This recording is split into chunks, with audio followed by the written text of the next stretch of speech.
IPhone Lakhimpur শ্বপত ভালেমান কিছুমান 13 আহিছে, আপোনালোকে চাব পাৰে। বহুত ধুনীয়া ধুনীয়া কালাৰ আৰু কণ্ডিশ্যনো বহুত ধুনীয়া। গতিকে মই ষ্টাৰ্টিং ৰেটটো কৈ আছোঁ।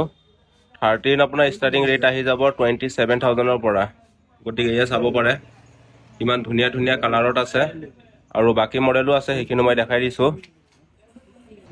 4G ষ্টাৰ্টিং আহি যাব 4,500ৰ পৰা 4G ষ্টাৰ্টিং, আৰু 5G ষ্টাৰ্টিং আহি যাব আপোনাৰ 6,500ৰ পৰা।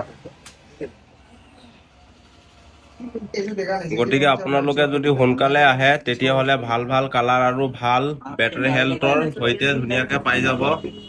12 আৰু 13ৰ এভেইলেবল কালেকশ্যন আছে, আৰু এণ্ড্ৰইড কিমানৰ পৰা ষ্টাৰ্ট হ'ব সেইটো মই ক'লোৱেই বাৰু। গতিকে যিহেতু ৰেট কোৱা হৈছে তাতো কিবা এটা মিনিমাম চাই দিব পৰা যাব বাৰু। ঠিক আছে, থেংক ইউ, ধন্যবাদ।